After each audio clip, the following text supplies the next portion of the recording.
I have 10 children. The oldest today is 27 years old and the youngest one is 6. I didn't start out wanting to have a large family necessarily. I came from a family of 4 children. My wife came from a family of 8. We actually talked about like how many kids would we like to have, and I remember thinking, well, 4 was a big family, so I think I'd like to have 4 children. And my wife was smartly silent on that point. She wanted to be open to far more children than I thought I wanted to be when we were first married. So what was it like to even be open to the first child? I was scared to death. I was thinking, oh my gosh, like how am I going to be able to provide for another person, for an immortal soul? My father-in-law had pulled me aside and said that his father-in-law had told him that every child comes with a loaf of bread under their arm.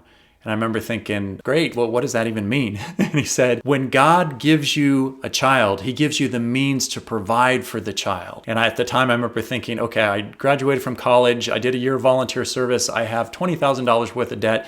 And you're a physician. Like, how am I going to be able to do what you did? And then he told me that he was still in medical school acquiring debt when he started his family and they had their family of 8. So for sure I was scared to death. But what happened with each child, you could basically plot my income. That like my income would go up, and it would usually go up after we were pregnant. So we were pregnant and my wife's pregnant, we're going to have another child. And then something would happen. I would get a promotion, or there would be something else that would come through with us. Or sometimes it was just family members who helped us out. So we were taken care of over and over. And frankly, it took probably until about my 5th child that I started to say, well, wait a second, like we continue to get taken care of. Lord, maybe I can trust you. And I could almost see him saying, like, have you finally figured that out, Michael? Yes, I will take care of you. Another interesting thing about a large family, my parents, we only had, again, 4, I had 3 brothers.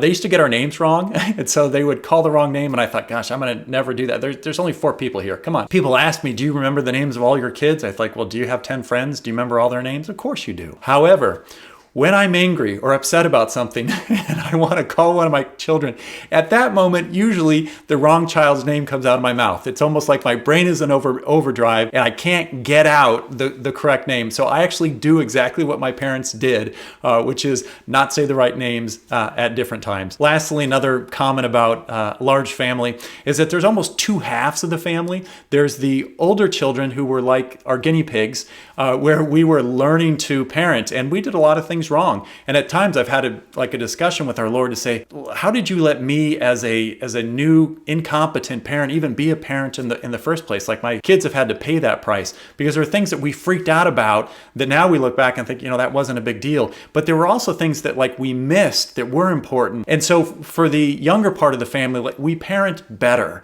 There are things that we can pick up on and say, okay, like this is important, and this stuff over here, I'm not going to get worried about it. That'll work itself out. So I was sharing with my wife's aunt recently. I said, I enjoy having 10 children because it gives me the opportunity to implement some of the things that I did wrong, implement the right answers with the younger children. And she looked at me and she laughed and she said, great, so with the younger children, you can do new things wrong. And I thought, yeah, that's right. I'm going to do new things wrong. Actually, it was kind of my pride that I thought I was going to get it all right now with the second half of the family. But even though I'm going to get new things wrong, there's also some old things that I'm going to do right this second time around. And that's been a real blessing. It's an adventure to have a large family, and God speaks through my children, and I've had to be really humble and learn from them, learn from my mistakes, and then get back up again and try to do it better. And I hope for my older children that they can see some of the ways that we're doing things better with the younger part of the family. And even though they didn't get that better treatment,